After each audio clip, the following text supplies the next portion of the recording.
Hola, buenas noches, buenos días o buenas tardes, dependiendo de dónde se estén conectando. Mi nombre es Richard Pinargote Rodríguez, soy médico imaginólogo, miembro de la Sociedad de Radiología y Diagnóstico por Imágenes de Manabí, y llevamos adelante videos de carácter informativo con gran repercusión en la parte académica científica en relación con el COVID-19, el SARS-CoV tipo 2, la pandemia, la cuarentena que todos estamos afrontando. Lo venimos haciendo periódicamente desde mediados del mes de marzo. Últimamente, por cuestiones netamente laborales, hemos tenido que, laborales y docentes realmente, hemos tenido que ciertos días no pasar los videos, pero procuramos hacerlos los días miércoles, viernes y domingo, 20 horas, por la hoja de Facebook de la Sociedad de Radiología y Diagnóstico por Imágenes de Manabí. Como siempre, llegamos con un fuerte saludo a todas las personas que tienen o están padeciendo algún problema en su salud, muy en especial aquellos que están atravesando ellos o todo su entorno por COVID-19. Entendemos que frente a la magnitud que se vive, el padecer cualquier tipo de enfermedad, sin lugar a dudas, se multiplica en relación a las situaciones personales, la situación de angustia que cada uno pueda llevar adelante. Y así también llegamos con un abrazo solidario para todas las personas que lastimosamente han tenido que ver partir algún ser querido, ya sea por COVID-19 o por cualquier otra causa. Entendemos que en pandemia cualquier tipo de ausencia de alguien por siempre, la verdad que creo que es mucho más sentida. Siendo hoy día miércoles 14 de octubre y la hora local en la ciudad de Puerto Viejo, Ecuador, 20 horas 7 minutos, estamos dando inicio a este video y para ello entramos a hablar sobre la estadística, ¿no?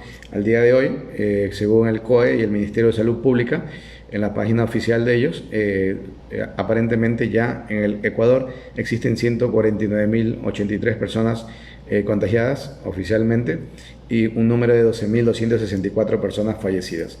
A nivel mundial, sin lugar a dudas, la cifra todavía es bastante escandalosa, por decirlo de alguna manera, porque ya hemos superado el umbral de los 38 millones de personas contagiadas y estamos hablando que existen más de 1.089.409 personas que han fallecido directamente por el COVID-19 y en el cual los países han reportado como tal.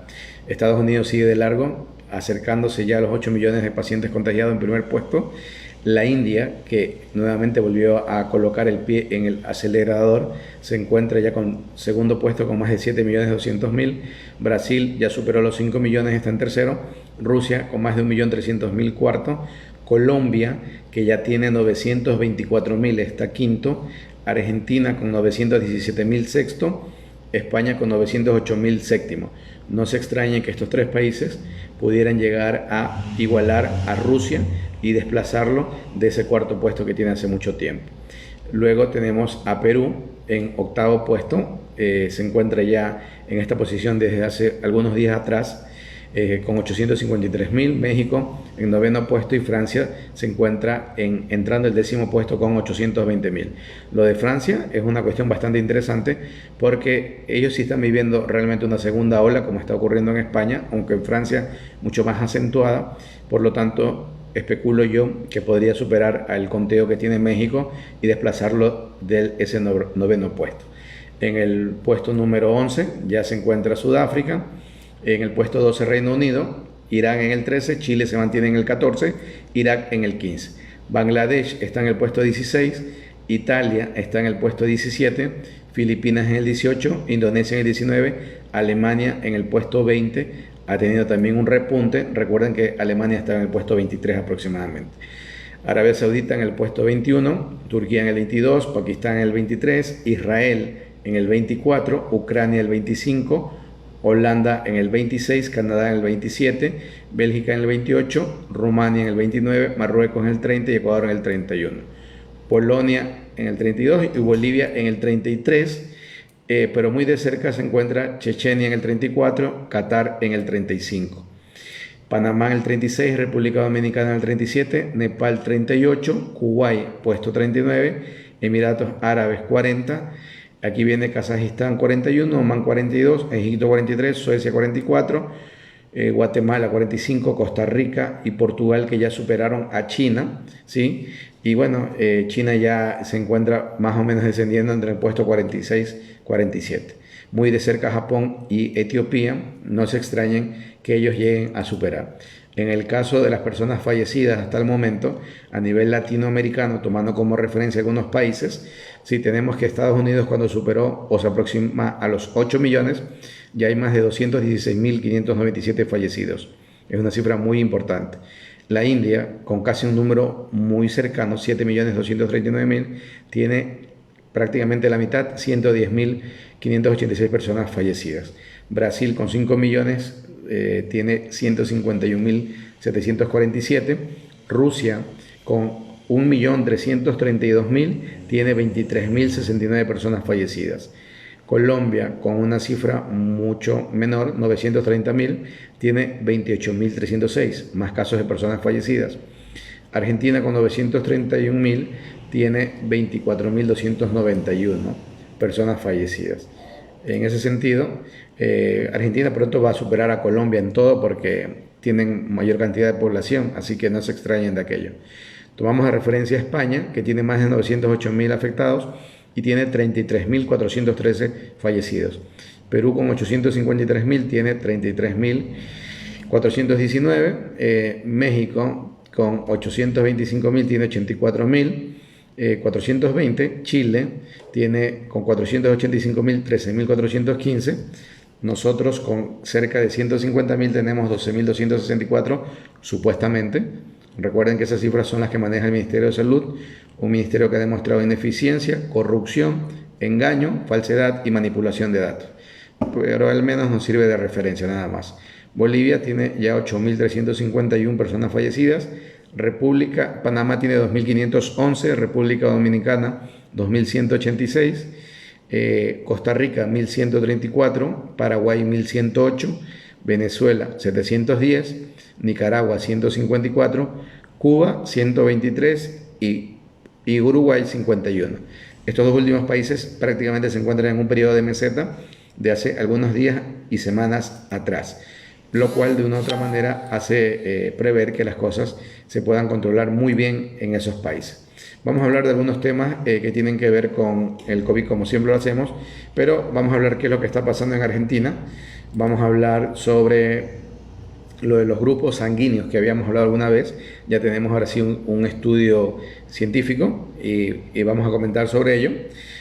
Vamos a hablar también sobre el mecanismo que utilizan algunas mascotas, algunos perritos, para poder detectar 5 días antes de que empiecen muchos síntomas del COVID-19, ¿sí?, a las personas que pudieran tenerlo, sintomáticos obviamente, ¿no? Entonces vamos a proceder con Argentina.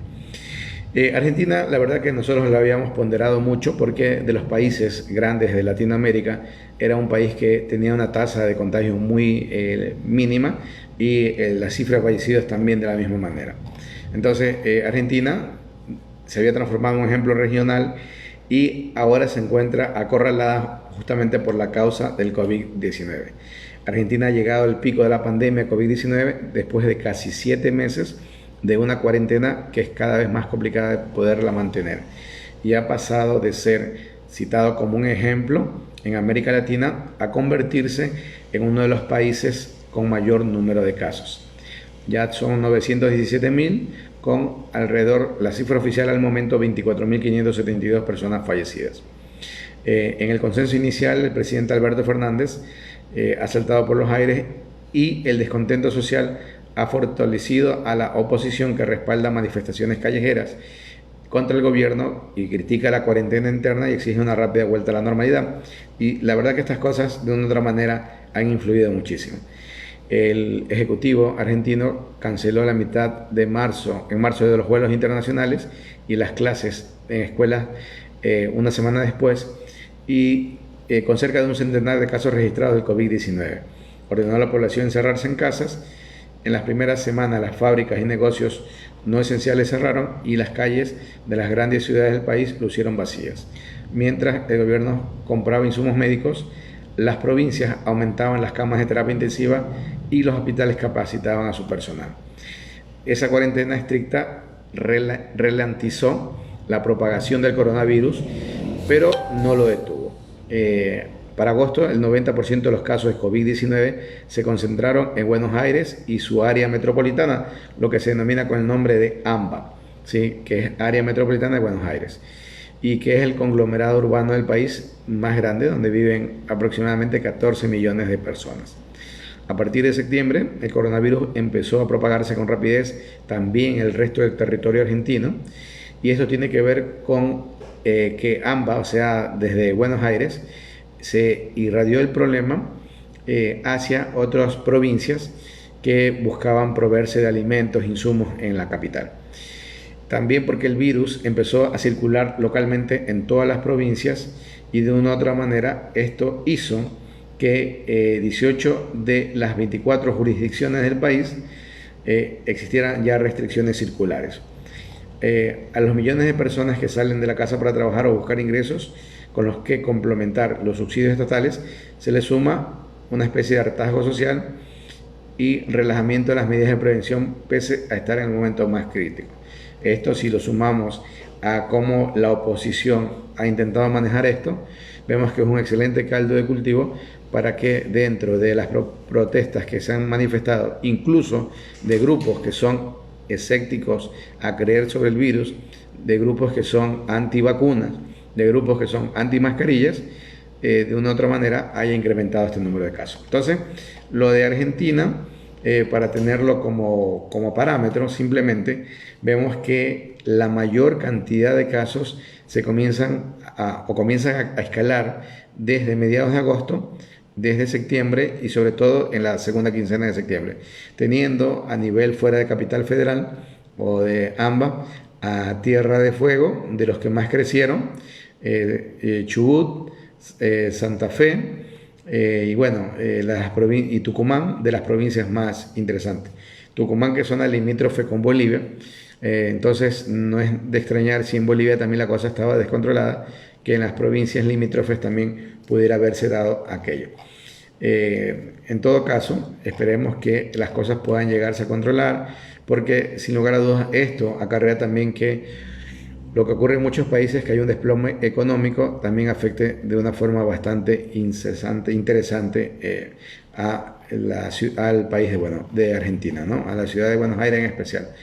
Y bueno, ojalá que puedan llegar a entendimientos. Al menos lo positivo es que hay muchas líneas de atención que están funcionando en Argentina, en el sentido de ensayos con vacunas, en sentido de ensayos con sueros, en fin, que al menos hay esperanzas de poder tener o poder garantizar cierta especie de inmunidad otorgada por estos, vacunas y sueros, a una parte de la población. Y obviamente cuando se certifique de que todo funciona bien, esto pueda escalarse mucho más y poder llegar a una gran parte de la población y poder salir de este embrollo que se encuentra ahora. Muy bien, si ustedes recordarán, nosotros probablemente por mayo, si mal no estoy, abril-mayo, habíamos hablado de que habíamos estudios de China en los cuales se comentaba de que se demostraba que grupos sanguíneos, cierto grupo sanguíneo, era más propenso a enfermarse por COVID-19 versus otro grupo sanguíneo que era menos propenso. Bueno, ya está confirmado ahora sí con estudios que ciertos grupos sanguíneos son más propensos al coronavirus. La relación entre grupos sanguíneos y coronavirus se había demostrado en estudios sin revisar o entradas de blog. Estos dos nuevos estudios aportan ahora sí datos sólidos al respecto. Si bien en un inicio se apuntaba principalmente a la edad avanzada y a patologías como la diabetes, enfermedades del corazón, cáncer como factores del riesgo del COVID-19, hoy en día se sabe que son muchos más. Algunos, como el tabaquismo, la obesidad, pueden también ser muy obvios. Otros, en cambio, resultan muy peculiares, que en un inicio se acogieron con mucho recelo ante la comunidad científica. Yo recuerdo cuando lo comenzamos a hablar, incluso hubo una especie de debate, porque tuvimos que mencionar unas 3 veces en los videos, porque mucha gente de una u otra manera o se estresaba o se relajaba. Y bueno, la cosa no es ni para hacerlo uno ni lo otro. En el caso del tipo de sangre, ya hay numerosos estudios que han apuntado a una relación entre el grupo sanguíneo y el coronavirus, señalando a las personas del grupo 0 o también se lo denomina grupo O como las menos propensas al contagio. Sin embargo, esto inicialmente se comentó en estudios sin revisión de pares o simplemente en entradas de blog de los científicos que los habían llevado a cabo. Ahora, un par de investigaciones publicadas hoy en la revista Blood Advance, ¿sí?, aportan nueva información con más solidez a esa misma teoría. No obstante, en ellos solo se encuentra la relación que ya describieron los trabajos anteriores, aunque no aporta una explicación para ello, pero para eso es necesario aún mucho más investigación. A grandes rasgos, el grupo sanguíneo de una persona está determinada por proteínas presentes en la membrana de los glóbulos rojos, que se llaman proteínas de superficie, y estas pueden ser de dos tipos, pueden ser de tipo A o pueden ser de tipo B. Entonces, la persona que tiene de tipo A será sangre de tipo A, la que tiene de tipo B será sangre de tipo B, la que tiene ambas será sangre tipo AB, y la que no tiene ninguna, como en mi caso, seremos sangre tipo O.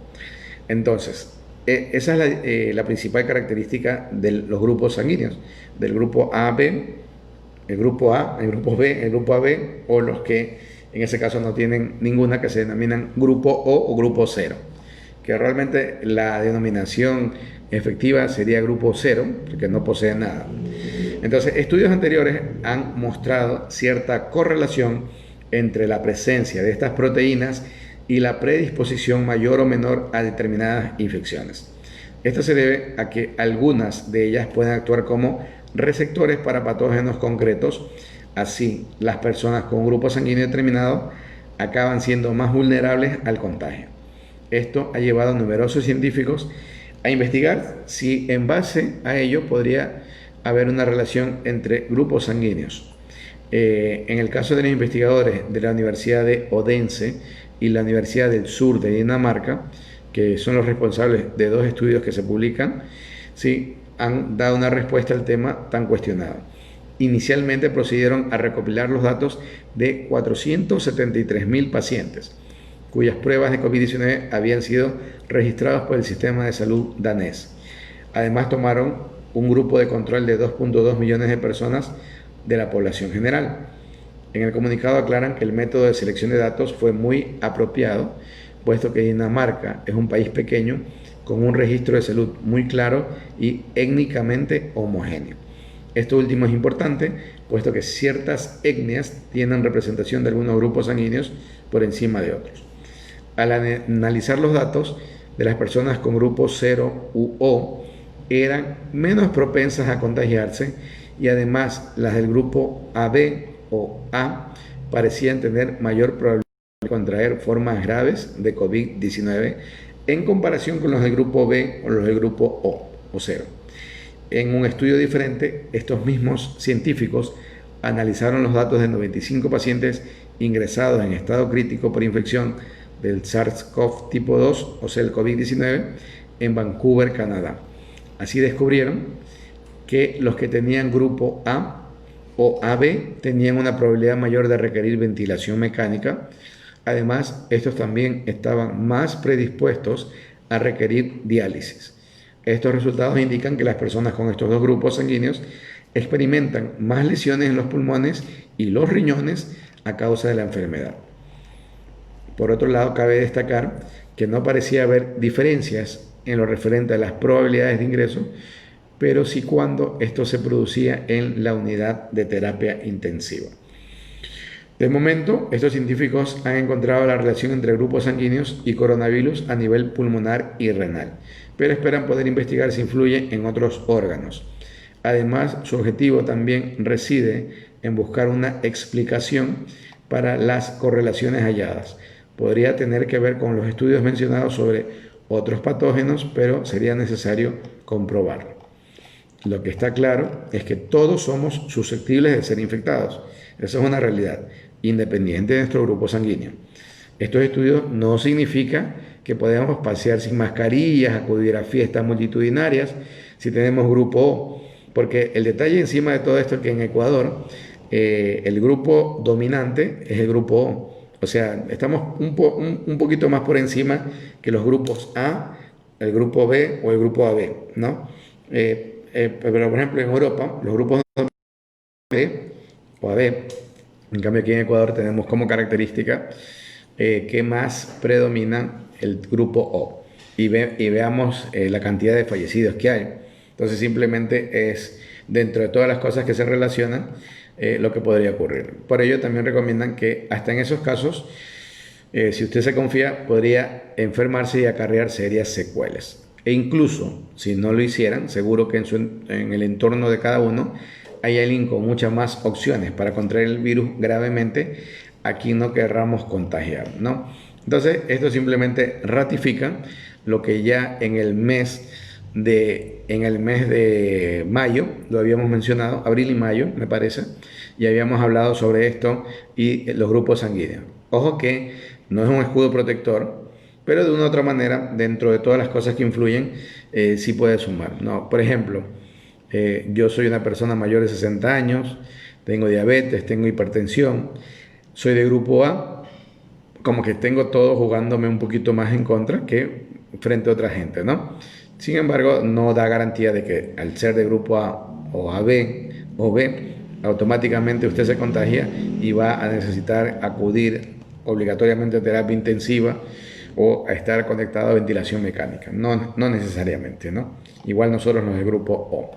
Muy bien, me parecía interesante compartir aquello. Y aquí hay otra nota que es media curiosa, sobre todo, ¿no? Obviamente acá siempre se conectan gente, e incluso teníamos una amiga que siempre se nos conectaba y nos pedía que la gente que pudiera también colaborar con alimentos en la época de la pandemia, cuando era estricta y todo ello, con alimentos para los animalitos de la calle, sobre todo los perritos, que pudieran hacerlo. En el caso de ella se manejaba mediante una fundación para llegar a alimentar a los perritos de la calle, animalitos de la calle, porque eran perritos y gatitos. Acá en Manaví también habían algunas fundaciones, en Manta, aquí en la ciudad de Puerto Viejo también, que se movían en ese sentido. Ahora, por eso es algo anecdótico de que para síntomas de COVID-19 hay un mecanismo por el cual los perros pueden detectarlos 5 días antes de que empiece. Entonces, la pregunta se hacen investigadores, ¿el COVID-19 tiene olor? Y es una respuesta que solo nos podría dar con exactitud un perro. La capacidad olfativa de una de nuestras mascotas preferidas se ha convertido en otra herramienta para combatir la pandemia COVID-19, ya que ha causado más de 20 millones de contagios y más de 1 millón de muertos en el mundo. Países como Finlandia, Líbano, Argentina, Chile, Alemania, Estados Unidos, Colombia, México, las autoridades están entrenando canes para que puedan detectar si las personas están contagiadas con el nuevo coronavirus. No. Desde hace algunas semanas, por ejemplo, perros especialmente entrenados para identificar mediante el olfato el COVID-19 comenzaron a rastrear pasajeros como parte de un programa piloto en el aeropuerto de Helsinki y de Vantaa en Finlandia, ¿no? En ese sentido, de acuerdo con la profesora Iel Gorban de la Universidad de Helsinki, los perros pueden detectar el virus en humanos 5 días antes de que se desarrollen síntomas. Son muy buenos para detectar el coronavirus, nos acercamos al 100% de efectividad, explica. Por su parte, Felipe Valencia, que es un médico veterinario colombiano y también experto en adiestramiento de perros, está realizando un proyecto similar junto a la Universidad de Antioquia, anotando la capacidad de los perros que podrían volverlos muy confiables en estos casos. Los perros utilizan el 40% de su cerebro para procesar lo que olfatean, así que pueden convertirse en una excelente herramienta para esta enfermedad, señaló. Además que los perros tienen una capacidad olfativa mucho, pero muy superior que nosotros, muy superior. La idea de la mayoría, que nosotros los humanos, ¿no? La idea de la mayoría de estos programas es utilizar a los perros en lugares de acceso a los países como aeropuertos, estaciones de tren, con el fin de facilitar la circulación de personas sin necesidad de imponer restricciones o un confinamiento. Pero ¿cómo los perros lo pueden detectar? Y en ese sentido, según las investigaciones, es difícil establecer qué es realmente lo que los perros olfatean, como lo señala la doctora Susan Hassel, veterinaria de la Universidad de Adelaide. en Australia. En un artículo ella publicó: estos perros están entrenados para husmear el coronavirus. Lo que huelen los perros son muestras de sudor de las personas que pueden estar contagiadas o no. Los compuestos orgánicos volátiles que se desprenden de las muestras de sudor son una mezcla compleja. Entonces es probable que los perros estén detectando un perfil particular en lugar de compuestos individuales. Los perros tienen un promedio de 220 millones de receptores olfativos en la nariz, lo que les permite detectar mínimas alteraciones en la sustancia. La premisa es la misma que maneja el equipo de Chile, en cuanto a que están entrenando perros para detectar a personas asintomáticas. No es que el virus tenga un olor particular, sino que la relación que hace una persona frente a la infección es lo que se detecta. En los experimentos alrededor del mundo se han utilizado muestras de orina, saliva, sudor, en todo ello. Pero esto no es la primera vez que los perros son utilizados en la detección de enfermedades. Se sabe de procedimientos que se aplican para enfermedades como la diabetes, y la verdad que con la diabetes no es tan complejo, porque como hay una eliminación de azúcar, de glucosa, ya sea por orina, incluso por sudor, es bastante elemental que puedan ellos percibirlo. Y también en el caso, por ejemplo, del cáncer de seno, sí, hay algunos perros que han tenido la posibilidad de adiestrarse y tienen muy buenos resultados. Y también enfermedades como el mal de Parkinson. Así que esta noticia de los cachorritos, la verdad que es bastante interesante, y de una u otra manera creo yo que nos pone también a pensar de todo lo que es posible que se pueda dar, ¿no? ¿Sí? Lo que tiene que ver a la creatividad, en lo que tiene que ver al desarrollo de elementos, me parece un dato muy interesante. Muy bien, vamos a comentar lo que ustedes han escrito y los que han podido conectarse. Se ha conectado Olivia Rosa, y obviamente de mandar saludos, Marcelo Sánchez, Brigitte Macías, Clever Toro, Inata, ese es el nombre de Facebook de ella, Marco Vinicio Estrella, Javier Mera Vera, Sandra Piña, Wilson Roberto Gusqui Lozada, Manuel Antonio Vega Zambrano, Glenda Liliana Alarcón Constante, Laisha Michelle Hernández, Marta Santana, Ángela Tamayo, Josué Mero, la doctora Rosana Bravo de Guevara, Catherine Delgado, Diana Mera, Mario Palma de Erazo, Washington Pinargote, Israel Bravo Sabando, Gregorio Saltos, María Cristina, y la señora Marta Santana nos dice, eso, hablando de lo de los tipos de sangre, ¿no? Eso lo analizábamos hoy con mi hija. Ella es O positivo y yo soy A positivo. Podríamos perder, ¿qué dice? Podríamos perder más rápido demencia, narcolepsia. No entendí bien. Podríamos perder asumo yo que está hablando de que, claro, le preocupó, pero bueno, su hija tiene una ventaja. Al ser joven o adolescente, probablemente ella, si es que llegara a infectarse, tendría todas las condiciones para que probablemente no le ocurra nada, porque vemos lo benigno que son con niños y adolescentes, ¿no? Eli Camacopa se ha unido, Wilmer Ramón Bravo también, Carolina Salazar también. La memoria, me está escribiendo. Dice, podemos perder la memoria más rápido, demencia y narcolepsia. Claro, está hablando también de que ciertos grupos sanguíneos se pueden relacionar con otras enfermedades, pero ojo, hay muchas enfermedades que no solamente están regidas por una sola cosa. Por ejemplo, la más característica, el cáncer, ¿sí? El cáncer, nosotros la parte médica, decimos que es una enfermedad multifactorial, porque no solamente depende de una sola cosa, depende de muchas cosas. El ejemplo característico que damos con el cáncer, y que incluso yo lo practico siempre con mis alumnos, es el siguiente. Imagínense que son dos hermanos gemelos, ¿sí?, similares, y el uno se queda viviendo en Ecuador y el otro se va a vivir a otro país, diga Estados Unidos, diga Rusia, diga China, cualquiera. Entonces los dos hermanos que se separaron cuando nacieron, se desarrollan cada uno en esos países y de pronto uno a los 40 comienza a desarrollar un cáncer y el otro no. Entonces, ¿por qué lo hizo si son muy similares genéticamente hablando y todo ello?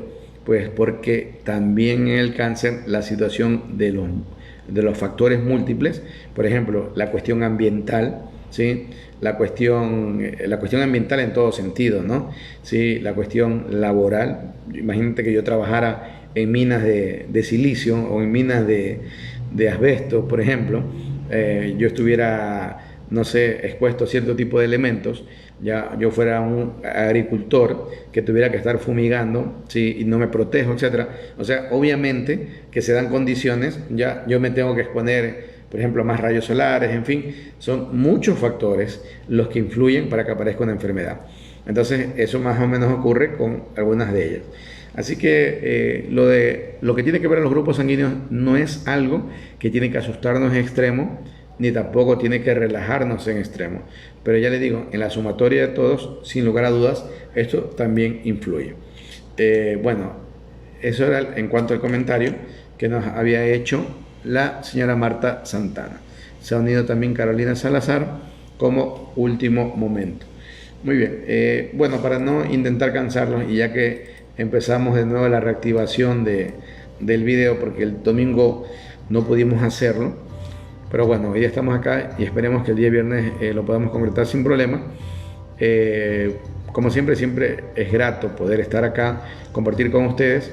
Recuerden que el problema no termina todavía. Acá en Ecuador se está especulando que recién cualquier principio de vacuna podría estar llegando en diciembre quizás. Pero como este gobierno es tan deficiente, tan lleno de mentiras, porque si ustedes analizan todo lo que han ofrecido desde tren playero, teleférico de Quito, bueno, esa fue una mentira compartida entre el alcalde y el presidente, ¿no? El alcalde de ese momento. Y bueno, tantas cosas que con el tema de vacunas a veces como que nos queda un poquito de una espinita media molestosa, pensar de que no puedan ni siquiera en algo tan básico y tan elemental y algo que tiene que moverse, puedan cumplir. Al menos las líneas de investigación con voluntarios, una de ellas se está dando, esperemos que se puedan abrir más líneas de investigación y que la parte pública pueda ejercer la participación directa y pueda ellos tener la influencia sobre las líneas de investigación con las vacunas que se prueban. Miren que en el caso de Rusia es interesante esto porque no solo ya tiene la Sputnik 5, ya está legalizando su segunda vacuna y está en miras la tercera vacuna. O sea, el tema de vacunas allá, miren cómo se maneja. Por eso no tenemos que perder la perspectiva. Y en China están entrando por una cuarta vacuna fase 3, lo que también habla de una cosa en cuanto a la parte de sentirnos con seguridad que va a haber una vacuna efectiva, pues nos hace estar más confiados. Muy bien, dicho esto, espero que tengan un muy buen resto de la noche de miércoles. El día jueves, el resto de la semana la puedan pasar muy bien. Para todos un fuerte abrazo, bendiciones para los creyentes y muy buenas vibras para todos. Cuídense mucho y si Dios lo permite, el día viernes estaremos acá 20 horas. Chao, chao.